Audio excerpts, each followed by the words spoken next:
Tantor Audio, a division of Recorded Books, presents Priestess of the Morrigan, Prayers, Rituals, and Devotional Work to the Great Queen, by Stephanie Woodfield, narrated by Amy Landon.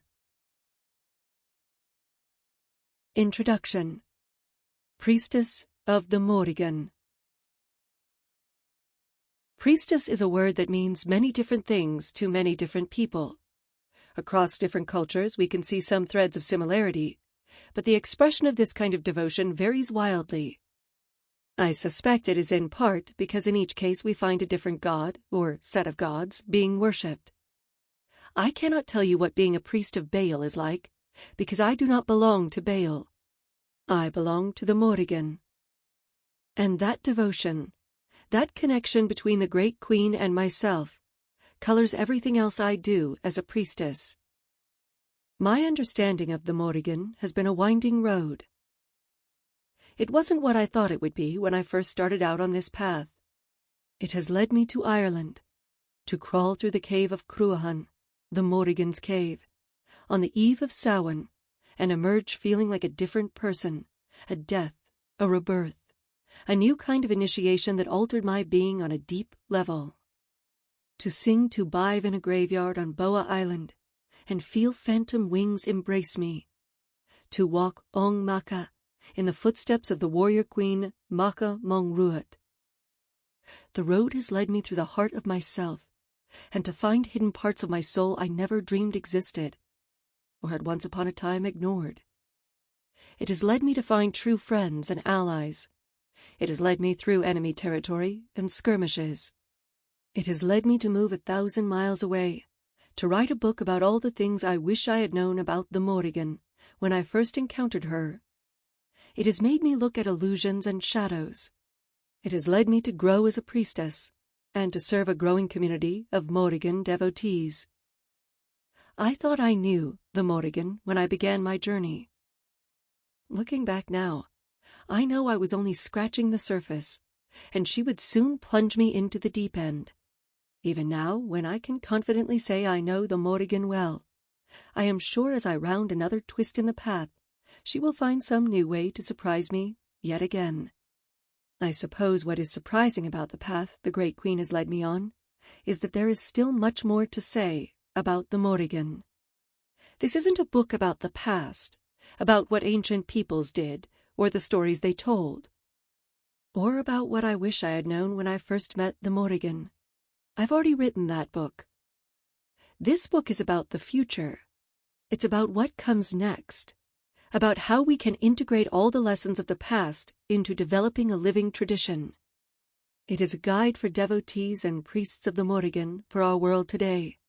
The community of people worshipping the Morrigan is growing. It's happening on its own, not because I wrote a book or because others have. It's happening because she wants it to. Because she is walking in this world, calling to us. In this book, I will offer a further look at not only what it means to worship the Morrigan, but also what it means to be her priestess through insights from my own journey and experiences. Sometimes our own stories, our missteps and triumphs, can be the best guideposts for others on the same path. I am not who I was 10 years ago, 20 years ago, or even 2 years ago.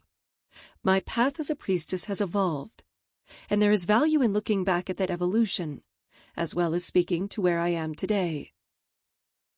First, we will explore the true nature of the Morrigan. Now that she is a figure people clamor to call upon instead of fear, there is a host of new misconceptions about this ancient goddess to address.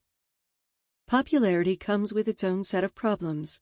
In Part 2, Vision and Prophecy, we will discuss what it means to channel the voice of the Morrigan, how to handle UPG, and my own experiences with her as a goddess of prophecy.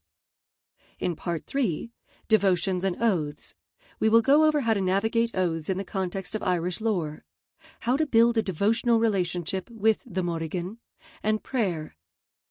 In Part 4, Sorcery and Ritual Craft, we will explore her role in curse work and magic, as well as how to craft group rituals centering around the Morrigan. Each of these parts touches on an essential aspect of being a priestess of the Morrigan, and is designed to deepen your understanding of the Great Queen. This is not a step-by-step guide to becoming a priestess.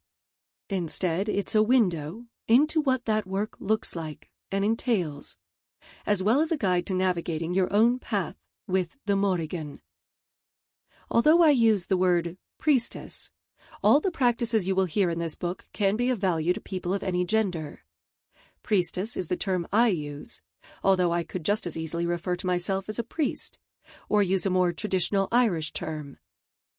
Because so much of this book is based on my own personal work, I use the terminology that I identify with when describing my own experiences. But the practices and lessons of priesthood remain the same, regardless of gender identity. I hope this book will be a continuation of my first, a deeper look at who the Morrigan is today and was in the past, and a continued guide to navigating your own relationship with this powerful goddess in modern times, helping you build and grow your own work in service to the Morrigan. Part 1. The Nature of the Morrigan. We are lucky enough to have pieces of the Morrigan story left to us. We see her through the lens of the ancient peoples who told her stories, and to some degree, the filter of the monks who would in later times write down the stories of their forefathers. She is there in tales of cattle raids, in stories concerning the lore of place names of the Irish landscape, in the tales surrounding the taking of Ireland by the Irish gods. Not all gods are so lucky. Many have myths that are forgotten or names that are lost. But the Morrigan remains steadfast through time. I see the gods as living beings, and I think as humanity has changed, so too has the Morrigan and the rest of the gods with her. Modern concerns aren't that different from those of the people of the past, but they are perhaps more high-tech and complicated. And I'm sure some of that influence is not lost on the Great Queen.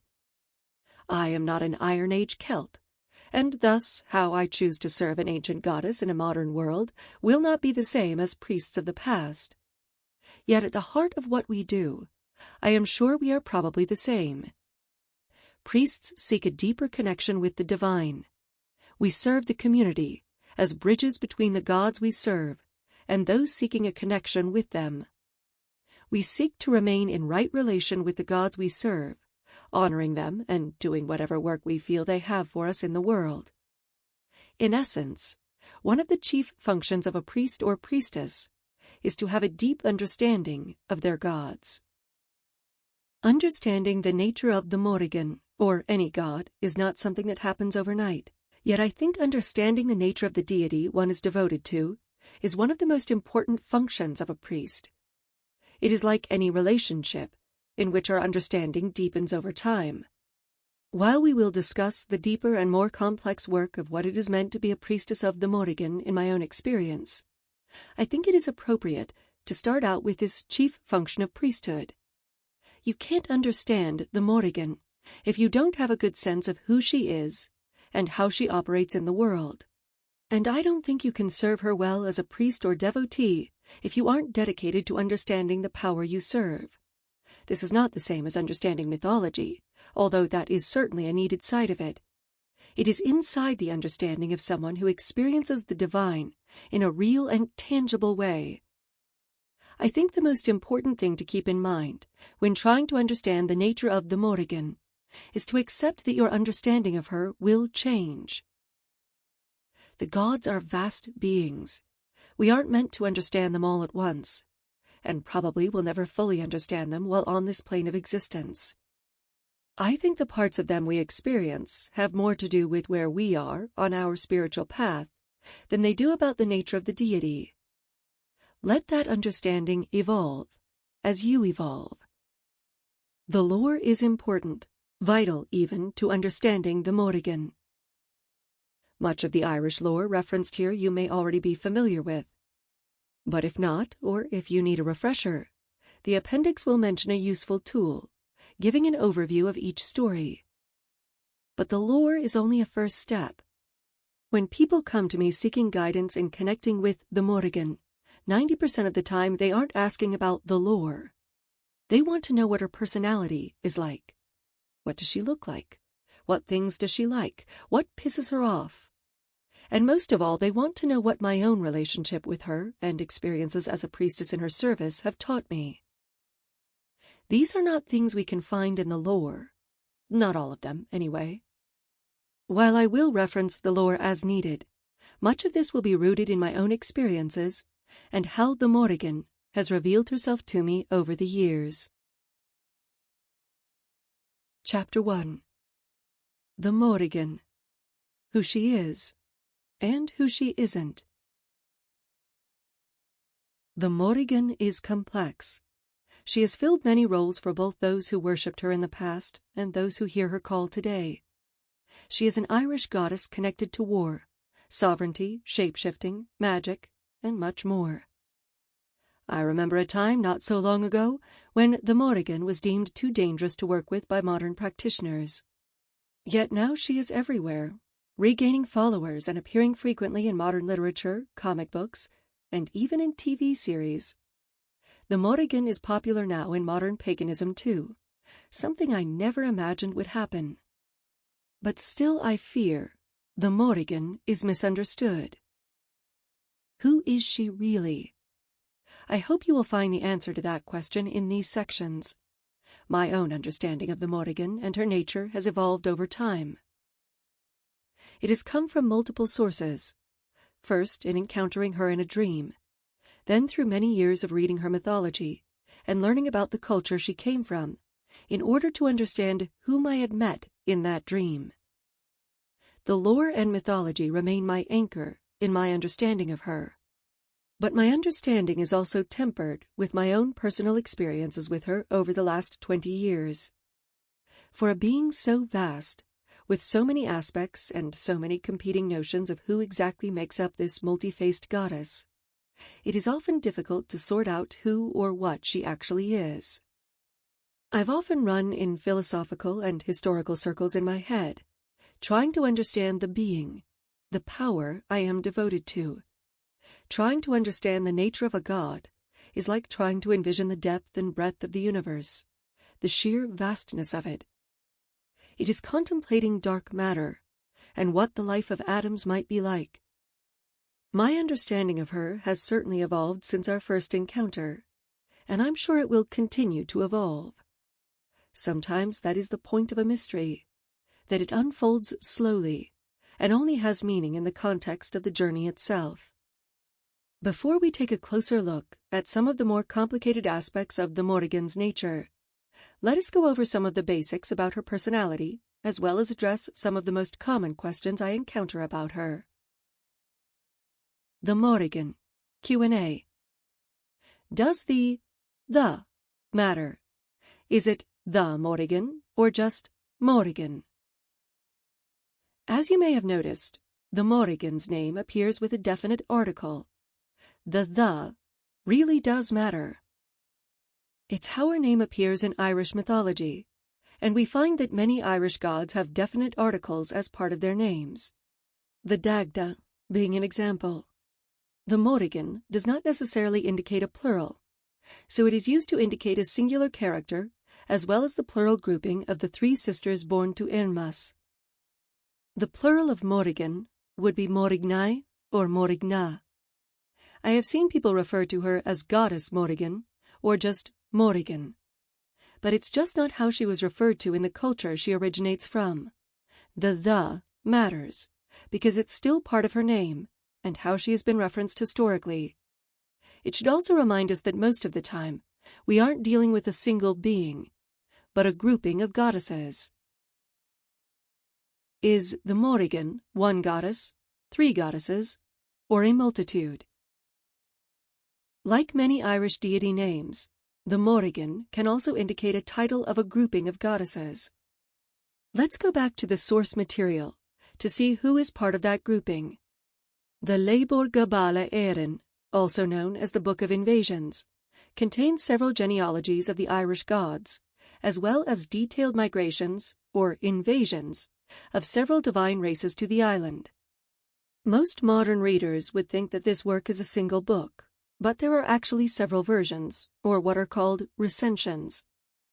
In it we find a very specific trio, named in multiple parts of the text as the sisters, who form the Morrigan. Also we find her mother consistently named as the goddess Ernmas. Ernmas had other 3 daughters, Baiv and Macha and Morrigu, whose name was Anad. That makes Macha, Baiv, and Anu the definitive trio that forms the Morrigan. Next to nothing is left to us about their mother, other than her name, but the consistency in which she is named with them would suggest that it was understood that this lineage and grouping of sisters was the widely accepted one. But as most devotees of the Morrigan are aware, there is a whole host of other goddesses who are connected to, or are lumped into this collective, that forms the Great Queen. Because nothing can be simple with the Morrigan, this can make it rather difficult to figure out what deities are considered part of this collective. Who is the Morrigan? Is she a single being? Or many? And who fits into this collective of war goddesses? We can say with certainty that she appears as both one and many. For example, in the Tanbo Ragavna, she is a red-haired woman whom Cuchulainn challenges. Here she is identified as the Morrigan, even though she is a singular character. In the story of Odras, and in at least one version of her yearly meeting with the Dagda at a river ford, she is an individual being, identified as the Morrigan. In other cases, such as in the First Battle of Moytura, we are told the 3 Morrigans, Anu, Macha, and Baiv, attack the Fir Bolg and rain down blood and sorcery upon them. In this instance, they are 3 individuals, yet are still acknowledged as the Morrigan. The simplest answer, and the one that seems to hold true to my own experiences, is that she is all these things, a whole and a collective simultaneously. How I thought of and approached the Morrigan changed very much from the first time I offered her my service to my current practices. When I first encountered her, I was aware that she was made up of 3 individual goddesses, but I saw her very much as a single being. Even today, I can say I see the collective whole that is the Morrigan as an individual being that has a separate personality and energetic field to her. Whether this unified collective is the combined hive mind of Anu, Macha, and Baiv, I cannot say. Only that when I speak to the totality of the Morrigan, she has a particular feel. That said, that totality cannot be confused for the energy and personality of Baiv or Macha when I encounter them or any of our other faces as individuals. It took me a long time to learn who these beings were both individually and as a whole. Today I tend to look at it as a kind of godly multiple personality disorder, or a hive mind, akin to something you would see in science fiction. Anu, Macha, and Baiv exist separately from one another, and can act separately from one another. They are whole and complete gods themselves, yet together they form something different and unique that has its own identity and agency. At least, this is how my human mind tries to conceptualize what I am experiencing.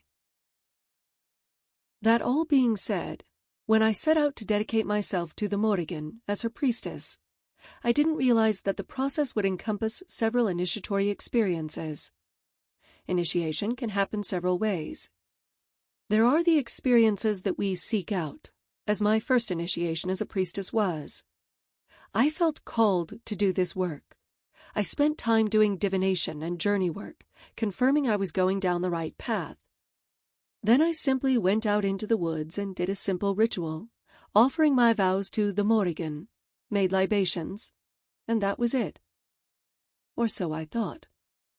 Just because I was a priestess of the Morrigan didn't mean I was instantly a priestess of Macha, Baiv, or Anu. That would come later.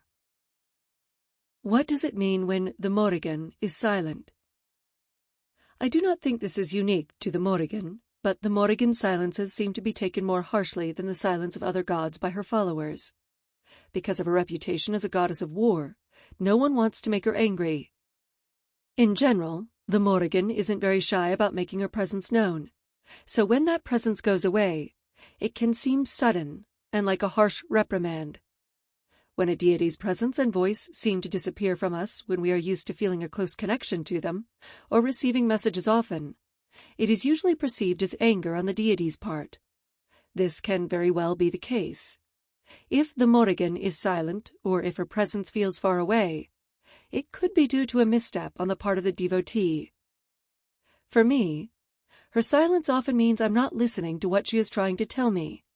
If she has been trying to tell you something 10 different times, she just doesn't think that 11th time she sends an omen or message your way is going to make any difference. Retreating, making their presence lessened, seems to be the way the gods force our hand to make the next move. Your concern that the Morrigan might be pissed at you might make you take the time to do daily devotions, to make time to pour her an offering and spend time connecting to her. Just experiencing the gods occasionally in ritual or on a Sabbath isn't enough if you want to have a deep connection to them. You have to put in the work of connecting with them in your daily life. Silences can signal that one has been neglecting those daily practices, or, for me, that she has already given me the answers I seek. Other times, silences can mean that another deity wants your attention, or simply that the Morrigan is going to show up only at certain times in your life. Not every deity will be the one you have a lifelong, complicated relationship with. The depth of the relationship will vary from deity to deity. She may appear in your life very strongly, then step back into the background, always there, but not center stage, because maybe another devotion needs to be center stage for you. What is Anu like? Anu can be difficult for many to connect to, because we don't have any of her stories. Because the Paps of Anu, 2 breast-like hills in Ireland, are named for her, I first started my connection to Anu through connecting and taking care of the land I lived on. To me, Anu is the sovereignty of the land that flowed to the king. She feels strong and eternal, like a mountain to me. She is every inch the queen. But she is not the queen defending her claim like Maka. She is the strong ruler, who knows the weight of her crown and how to rule well. She is comfortable with power and uses it. Anu is the one I go to for the kind of strength that grows things and lets them thrive, rather than tears them down. Her sisters are about tearing things apart to make them stronger and burning out the rot, while Anu is about making them whole and sustainable again. I also view Anu as the true name of the Morrigan. Since the Morrigan is a title, it makes sense that she would have a name in addition to the title. As earlier noted, in the Lebor Gabala Erin, which lists many of the genealogies of the gods, we are told, Ernmas had other 3 daughters, Baiv and Maka and Morrigu, whose name was Anat.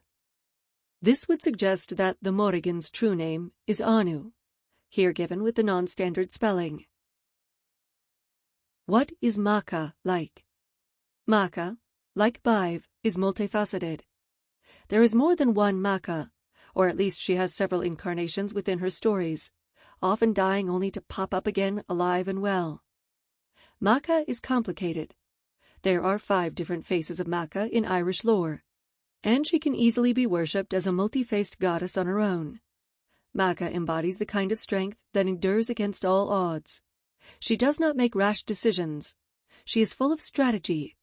Even as the fierce warrior queen, Maka exudes a kind of control over her power and fury. She has mastered herself.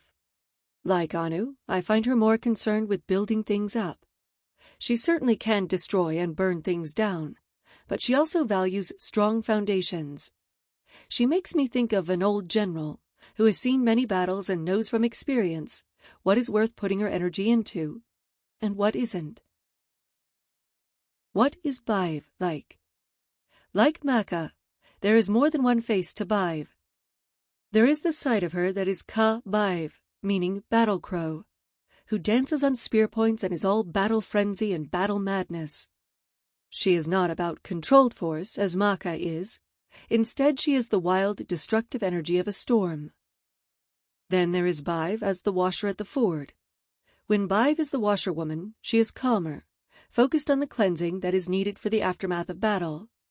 She can be just as dangerous and harsh as Ka Baiv, but for the most part, I have found her to be a source of comfort, when approached with respect. Someone to mourn beside you, who guides you toward releasing grief and trauma. When I see her as the washerwoman, she has long black hair that covers her face like a veil, her fingers long, almost like bird talons. The river that she washes in has significance in my own personal unverified personal gnosis, UPG. For me, it is the river of life, death, and rebirth. It is where we all journey to when we leave this world to be cleansed and wash away our burdens. And finally, there is Bive, the prophetess. Of all the Morrigan's faces, Bive is the most connected to prophecy. She is specifically named as the one who speaks the Morrigan's famous prophecy at the end of the Second Battle of Moytura, after the Tuatha have defeated their enemies, the Fomorians, and she also appears to Maeve in a dream to warn her of her son's death. Although I see this part of her as separate from the washerwoman, it is important to note that the entire function of the washer at the ford, in the mythology, is as a death omen. Where Bive is, there is some element of prophecy and seeing into the future. In this guise, she appears to me as a tall, pale woman with black hair, a regal, unbending air about her. She is calm and collected, watching the swirling factors and possible threads of future events, seeing which threads to pull. I have also encountered her as a pale, wraith-like woman, completely bone-white from head to toe, as if all the color and pigments were drawn out of her skin, hair, eyes, and clothes. Of the three, Bive is the harshest of the sisters. That isn't necessarily a bad thing. She is direct and cutting at times. But I feel her directness is mostly because she sees to the heart of things. No truth can be hidden from her. We concern ourselves with the lies and illusions we spin around ourselves. But Bive sees past those, and demands that we rip out those lies from our hearts. Isn't Navan one of the three Morrigans? Navan, alternately spelled N-E-M-A-I-N or N-E-M-A-N, is given a different genealogy than Anu, Maka, and Bive in the Lebor Gabala Eren. The trio we know as the Morrigan are the daughters of Ernmas, while Navan is named as a daughter of Elkmar. They clearly have different parentage, so why are they so often equated? In his work, The Ancient Irish Goddess of War, W.M. Hennessy mentions Navan several times, although never names her specifically as one of the Morrigan. Hennessy wrote in the 1800s, and there is no doubt that his work influences modern neo-pagan authors looking for information about the Morrigan or Irish war deities. Navan and Bive are named as the two wives of the war god Netch in the Lebor Gabala Eren. Netch, son of Indu, and his two wives Bive and Navan. Although in other places, Navan and Fel are named as Netch's two wives. Bive and Navan appear alongside each other, working together to confuse a part of the enemy host, when Cuchulainn lets out a mighty shout in the cattle raid of Cooley, a story that details how Queen Maeve tries to steal a bull from Ulster, and how the hero Cuchulainn single-handedly fights her army. Since Bive is both a proper name of a goddess and also a term used to describe a war fury, it is unclear if Navan is simply being described as a Bive, fury, in the text, or if the word Bive is being used as a proper name, indicating that both the goddess Bive and the goddess Navan were present. If that is the case, then they have no true connection, other than that they are both spirits connected to battle, and Navan can be described as a Bive, or war fury. For a very long time I was convinced this was the case, and that they were separate, unrelated deities. While out of the three Morrigans, Bive has always felt the most wild and fierce to me, Navan felt even more so. Whenever I encountered her, she appeared naked, covered in blood. But over time I noticed that when Bive appeared, Navan was not far away. I would call to Bive, and Navan would show up with her in tow. So eventually I included her in my worship of Bive. I still do not see her as one of the Morrigans, but I do see her as a sister to Bive, and they can be worshipped as a divine pair. What I think is the most likely explanation for Navan being equated with Bive is that at one point in time, Sample complete. Ready to continue?